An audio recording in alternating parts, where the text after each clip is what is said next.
Je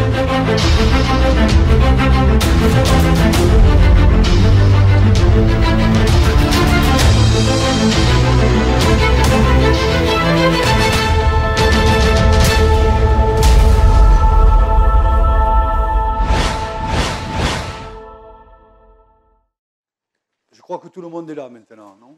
Parfait. Donc, bonjour à toutes et à tous. Merci pour votre présence. Je n'ai pas reconnu, hormis Sofiane, des visages qui étaient présents à mes conférences passées.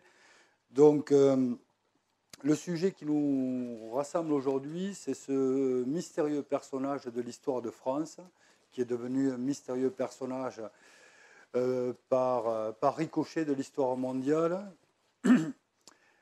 qui est né sous le nom de Michel de Notre-Dame en 1503, en Provence, à Saint-Rémy de Provence exactement, né dans une famille de nouveaux chrétiens, ce qu'on appelait les nouveaux chrétiens, c'était des juifs convertis de fraîche date au catholicisme, précisément.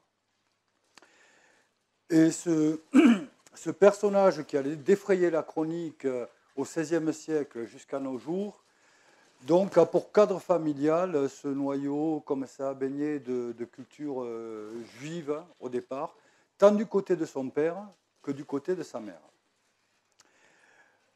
Le fief paternel est situé en Avignon et le fief maternel est situé également en Avignon.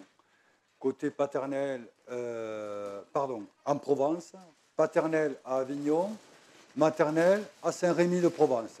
Donc, au départ, tout se situe principalement en Provence. Bien qu'avec le temps, on a essayé de greffer le personnage dans le terreau local.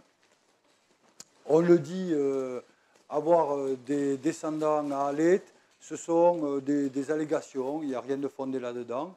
Mais on sait qu'il a accordé une place néanmoins importante dans sa vie à la région, et je vais démontrer comment.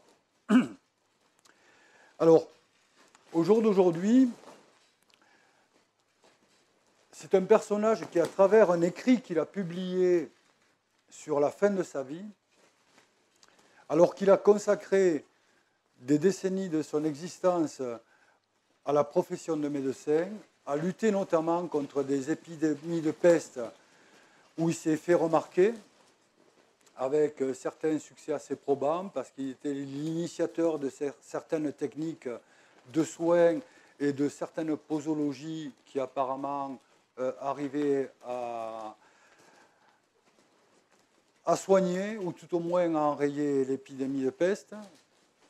Donc à la fin de sa vie, il a 53 ans, sur la fin de sa vie, il se fait remarquer en publiant la première partie d'un ouvrage qu'il intitule « Les prophéties de Maître Michel Nostradamus ». Ce faisant, il s'inscrit forcément au rang de prophète. Au XVIe siècle, c'est des sujets un peu délicats, parce que normalement, c'est l'Église qui désigne les prophètes et pas l'inverse. Or, lui s'érige en tant que tel, et en ayant l'autorisation de publier un ouvrage où il s'érige à ce rang-là, avec l'autorisation du pouvoir en place, du roi Henri II et de la reine Catherine de Médicis, il vient bouleverser les codes des canons prophétiques jusque-là. Ce qui est intéressant de noter, c'est que le XVIe siècle est en pleine guerre de religion depuis l'émanation en Allemagne de Martin Luther, qui va prôner un courant protestant, qui va rentrer en conflit bataillé et à front de taureau contre le Vatican. Donc on est dans un schisme colossal dans l'histoire du christianisme tel qu'il n'y en avait pas eu d'aussi important jusque-là. Et dans ce contexte-là, qui a mis toute l'Europe du Nord et peu à peu la France, la Suisse également, à feu et à sang, un homme s'érige et dit « Je suis un prophète ». Et cet homme-là, il a une histoire. C'est un nouveau chrétien, donc ce qui n'était pas toujours encore bien vu à l'époque. Et il est né dans le camp catholique. Donc si on pose les choses de façon didactique, analytique, et si l'on croit qu'un monde parallèle existe, un monde divin, un monde qui est censé, théoriquement, vouloir le meilleur pour le devenir de l'humanité. On ne peut déduire qu'une seule chose, c'est que ce monde parallèle, ce monde qualifié de divin, a élu quelqu'un qui est né français, chrétien, catholique, mais de descendance juive récente, et surtout dans le courant catholique et non pas protestant. Donc si on pousse le bouchon un peu plus loin, si ce monde divin existe, et si ce qu'il a confié à ce fameux Nostradamus a un sens intelligible, ce monde divin a élu un camp. Et au XVIe siècle, le camp qu'il a élu, si l'on arrive à donner du crédit au personnage, c'est le camp catholique. Alors je sais qu'il est de bonne guerre de tirer à boulet rouge sur le Vatican, c'est vieux comme la nuit des temps. Toujours est-il que le constat s'impose. Et au fil de l'histoire, pour créer un petit aparté, et notamment au XXe siècle, parce que le XXe siècle présente ceci de différent par rapport au siècle précédent, c'est qu'on n'est plus dans la construction de choses qui pourraient être des mythes construits de toutes pièces, à qui l'on peut faire dire tout et n'importe quoi. Et au XXe siècle, on est difficilement en matière de prophétie face à des choses qui ont été écrites a posteriori et qui décriraient des événements censés se produire plus tard. Donc la tricherie en matière dans le monde prophétique, elle existe depuis que ce concept-là existe. Hormis la rentrée dans le XXe siècle. Parce que dans le XXe siècle, on a des journalistes, on a la presse, on a des publications, on a la photo, on a la vidéo. Donc on peut étayer des prétentions. Et parmi ces grandes prétentions dites prophétiques qui se sont produites récemment, donc au XXe siècle, il y en a trois, personnellement, auxquelles j'accorde une grande importance, parce qu'elles ont pu être filmées, elles ont pu être témoignées, qui sont respectivement, chacune, l'annonce en fait que l'humanité va quelque part à sa perte et qu'il est temps de réagir.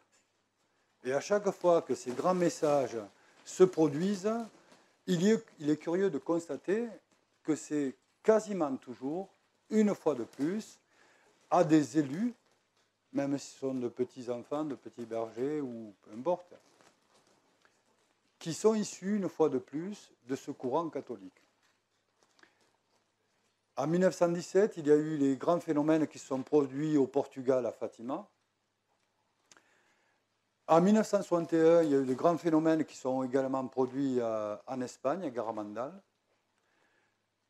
Et puis, en 1968, si mes souvenirs sont bons, 69, à Zeytoun, en Égypte, dans le courant chrétien et orthodoxe, il y a eu également de grands phénomènes qui sont produits au-dessus d'une basilique, qui ont pu être observés avec l'apparition de ce qui ressemblait de façon lumineuse, constante pendant des heures, et tout ceci répété pendant des jours, des semaines et des mois, des apparitions lumineuses qui pouvaient ressembler à des colombes, d'autres à des figures ressemblant à l'iconographie de la Vierge Marie, à toutes ces choses-là, pour ne citer que ces trois exemples. Donc, Nostradamus fait partie de ce courant prophétique, mais il va beaucoup plus loin. Il ne raconte pas la façon précise dont il a reçu ces révélations. Il en fait cas de façon très épistolaire, je vais y revenir. Mais surtout, il va nous livrer un ensemble de messages importants. Alors, je sais bien que dans ce que certaines d'entre vous ont pu lire sur le personnage, il y a une tendance, et je la comprends, qui nous dit que l'on peut faire dire à Nostradamus tout et n'importe quoi. Ma conférence va vous démontrer qu'il a mis le doigt sur des éléments clés qui correspondaient justement à des interrogations cruciales de son époque, et que pour véhiculer ces messages-là très précis, que je vais reprendre point par point, il a créé un décor littéraire que sont ces fameux quatrains. Je pense que la plupart d'entre vous connaissez plus ou moins le personnage.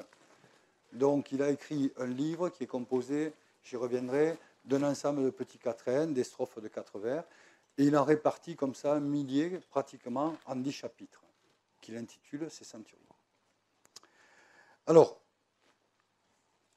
je ne me suis pas encore présenté, c'était juste une petite entrée en matière, donc José María Martín Uceda, en réalité, donc, puisque je suis natif de Cordoue, en Espagne. Et jusqu'à l'âge, disons, de 34 ans, où quelque chose a fait que j'ai plongé là-dedans de façon très inattendue, rien, a priori, ne me prédestinait à m'intéresser à ces sujets-là.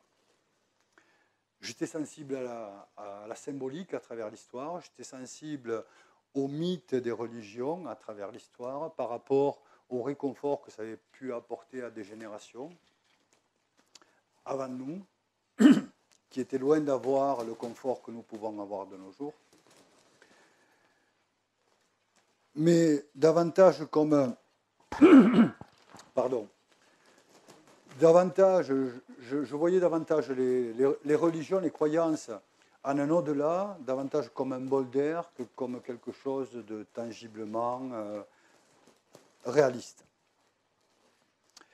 Et puis il s'est trouvé qu'en 1996, alors je vous brosse un portrait très rapide, j'ai été styliste, designer, cuisinier, serveur, enfin dans l'ordre, cuisinier, serveur, styliste, designer, architecte d'intérieur, voilà, etc., etc. Donc je suis un peu un touche-à-tout en matière de création, notamment. En 1996, quand tout commence pour moi, je suis à la tête d'une entreprise d'agencement, de décoration, de concept. Tout roule, je fais des parutions dans la presse nationale, enfin, pas mal de choses. Normalement, j'ai un avenir tout tracé. Et en l'espace de quelques semaines, il y a des chamboulements. Et au milieu de ces chamboulements, je m'accorde un temps pour moi, chose que je n'avais pas faite depuis des années. Et en m'accordant un temps pour moi, je pensais quelques jours, une semaine, je me mets à dessiner, mais dessiner pour moi, pas pour les autres. Et à travers ce que je me mets à dessiner, je suis surpris de voir émaner dans ces dessins-là une dominante à caractère religieux. Et je me prends au jeu au point où je suis happé par ça. Et comme j'avais dans mon entourage des personnes à qui je souhaitais de pouvoir traverser des périodes délicates avec le meilleur succès possible, je me suis mis à prier, alors que je n'étais pas croyant, je me suis mis à prier pour ces personnes-là, mais de façon très intense. Bon, après, à la base, j'ai reçu une éducation religieuse, comme bon nombre d'entre nous, j'ai fait ma première communion, etc., etc. Et au bout de quelques jours, de cette intensité comme ça, nocturne, juste avant de me coucher, je me trouve tout à coup absolument ridicule. Et je me dis, José, qu'est-ce que tu es en train de faire là? Et là, c'est comme si d'un seul coup, je suis saisi d'une sorte de colère, et à cet invisible à qui j'adressais des prières sans y croire, je m'énerve, pour ainsi dire, contre cet invisible. Contre cet invisible. Et je lâche comme ça. Bon, maintenant, ça suffit. S'il y a quelque chose, je vais demander qu'une seule chose, et cette prière, je vais la faire pour moi. Et là, je n'ai plus adressé de prière pour autrui, mais pour moi-même. Et j'ai demandé quelque chose de précis, quelque chose de très simple. C'est banal. Voilà. Et là-dessus, en fait, j'ai demandé de croiser un jour sur ma route quelqu'un à qui je puisse parler, c'est tout. C'est bateau. Je vais sûrement ressentir le besoin de parler à quelqu'un. Ou que quelqu'un m'entende, ou que quelqu'un me comprenne. Donc, rien de plus simple, en fait. Et là-dessus, je me couche. Alors, comme j'étais dans cette intensité de dessin, ça se passait dans l'atelier que j'avais. J'avais un bureau aménagé avec tout le confort nécessaire. Et le soir, au lieu de retourner chez moi, je dépliais un lit de camp au milieu du bureau. Et à peine couché, à peine avoir éteint la bougie, que le plafond de la pièce s'illumine doucement. Il prend une coloration un peu gris bleuté. Et pendant que ce phénomène-là s'amorce, j'entends également quelque chose qui ressemble à un bruit circulaire. Quelque chose comme ça, très progressif, qui va en accélérant. Donc là, ça se passe en quelques secondes. Je ne comprends pas ce qui se passe. Je veux me lever pour allumer la lumière alors que tous les volets sont fermés. Et là, je reste tétanisé physiquement. Je ne peux pas bouger un cheveu. Et à peine cette sensation de raideur, cette conscience de sensation de raideur se produit, qu'il y a, en fait, ce qui constitue, ce que je sentais constituer mon énergie interne, qui est aspirée de la tête aux pieds. Toute mon énergie, je la sens comme ça, sortir de ce que je suis. Et je me retrouve dédoublé à mes pieds. Donc je suis physiquement là. Là, je suis bien conscient, parce que j'essaie de réagir, mais j'ai juste les yeux ouverts comme ça, sans savoir ce qui se passe. Et je me retrouve donc à mes pieds, comme ça, dédoublé physiquement. Je me vois. Et à peine j'ai le temps de me voir que dans le mur en face, il y a une énorme boule d'énergie qui apparaît.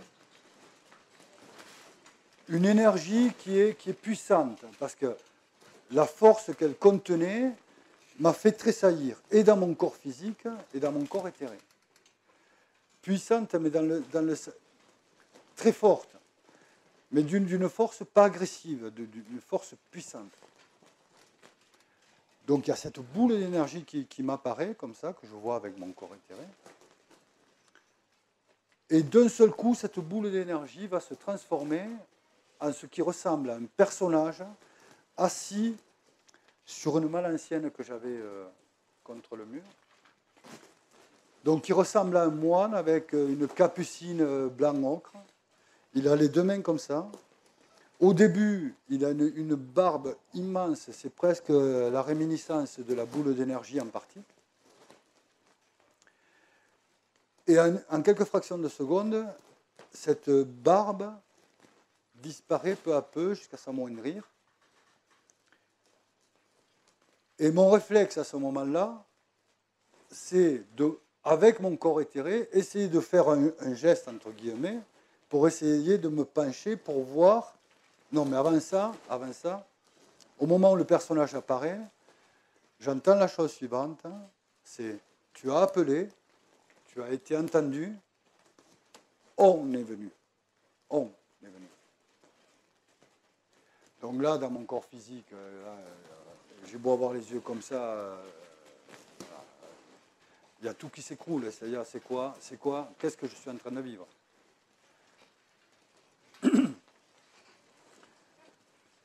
Après avoir entendu ça, je sais que cette émanation me dit quelque chose que je n'entends pas, mais que je finirai normalement par découvrir 6 mois plus tard environ. Le 17 janvier 1997 précisément.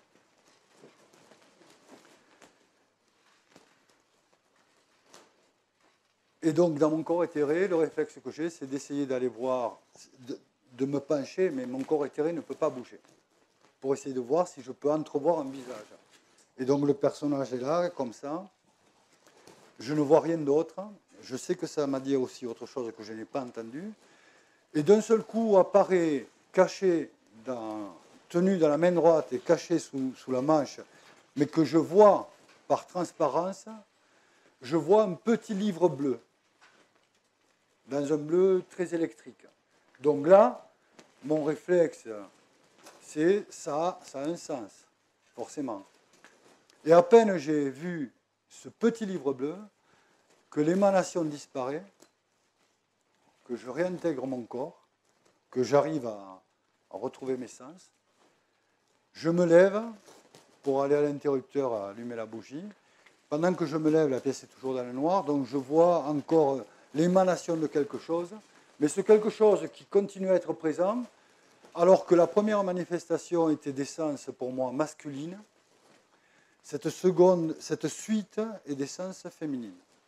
Donc j'allume, et pour noter ce que je viens de vivre dans le détail, j'ai l'impression que cette émanation féminine, qui a l'apparence d'un buste, mais dont je ne vois pas le visage non plus, me dit quelque chose, je prends des notes, mais c'est flou, là je peux être dans l'auto-persuasion, donc j'y fais pas trop cas. Néanmoins, je note sur un papier particulier. Et curieusement, sur le dernier dessin que j'avais fait, parce que j'avais la table remplie de dessins, voilà. Ça allait avoir un sens étrange aussi par la suite. Après avoir vécu ça, je sais que,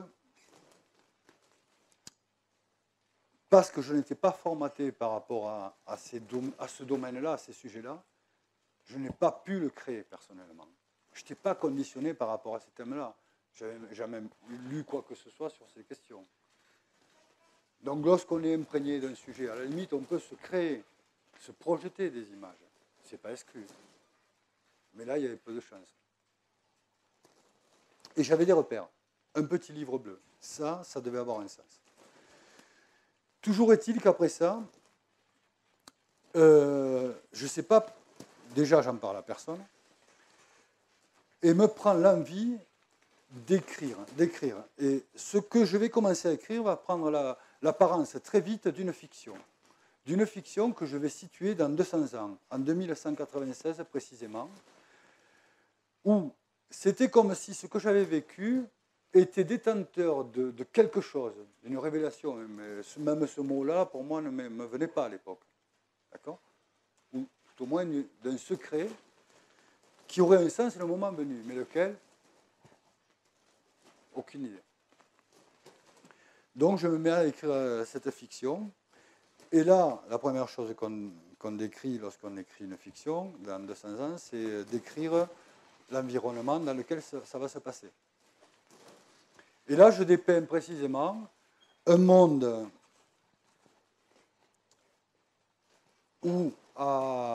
qui est quasiment dépeuplé, où les océans sont montés, où le climat est torride, insupportable. À 8 heures du matin, c'est déjà la canicule dans certaines régions, enfin, que je situe en Europe, en plus. Alors, c'est curieux parce que ça allait contre mes conceptions. C'est-à-dire, un climat aride ne pouvait pas créer la montée des océans, alors que j'avais décrit la montée des océans. Pour moi, ça devait être l'inverse, par un système d'évaporation. Je ne pensais pas que, normalement, c'est ce qui peut se produire. Toujours est-il que dans cette fiction, il y a un personnage clé qui va transmettre en fait des connaissances sur le passé et un passé que je situe dans les années 2000. Et il va transmettre ces connaissances-là à un couple qui ne se connaît pas, un jeune homme et une jeune femme. Voilà. Et au bout d'un moment, je ne sais pas, au bout d'un moment, en essayant d'illustrer ce roman, je vais faire un dessin qui symbolise le moment où la rencontre va avoir lieu entre ce personnage clé, majeur, et ce jeune couple. Et là, ce que j'allais dessiner dans le portail allait m'apparaître sur le bras quelques jours après. Bon, là, je passe toute l'entrée en matière. Voilà comment quelque chose s'est produit qui allait me faire rentrer dans Nostradamus. Alors,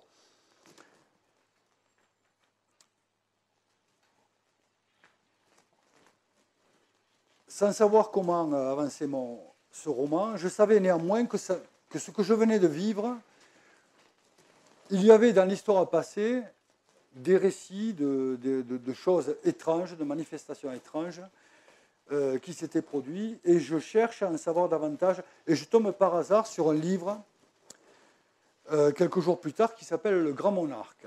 Ce livre-là, il accroche mon attention, parce que j'avais lu, comme beaucoup de gens par ici, l'histoire, le fameux best-seller des deux Anglais qui avaient écrit L'énigme sacrée consacrée à Rennes le Château. Et un passage était consacré à cette fameuse prophétie du grand monarque. J'achète le livre, mais comme ça, sans faire aucune corrélation. Et je découvre en fait un résumé de certains mystiques ou de certaines mystiques qui ont été marqués par des apparitions. Et là, je commence à faire un lien avec ce que j'avais vécu. Et une place importante est accordée à Nostradamus. À la fin du livre, je me dis qu'il faut peut-être que j'aille fouiller dans cette direction-là. Je me mets en quête d'un ouvrage sur Nostradamus. À cette époque-là, il y avait 5 librairies à Carcassonne. Il n'y en a qu'une seule dans laquelle je trouve un petit livre, Nostradamus. J'ouvre ça, je tombe sur ces fameux quatrains, et je me dis, c'est du chinois. Parce que je n'avais pas pris les choses du début pour arriver jusqu'à la fin. Toujours est-il qu'il y avait une curiosité, et j'ai fait un parallèle bien plus tard, c'est que le livre par lequel je suis rentré dans Nostradamus, il avait cette couleur bleue un peu étrange, le format un peu étrange, qui ressemblait étrangement, une fois de plus, au livre que j'avais deviné sous la manche de cette apparition. Alors voilà, c'est là qu'on entre dans ce qui me lie à Nostradamus et comment j'allais être amené à découvrir une trame cryptée qui jalonne son œuvre du début à la fin, et tout cela pour dissimuler un calendrier futur secret. Et un calendrier futur secret qui, en plus de ça, serait découvert si on passe le personnage au crible à un moment précis de l'histoire. Je vais y revenir. Et ce moment précis, nous y sommes. Parce qu'il a consacré un passage précisément à ça.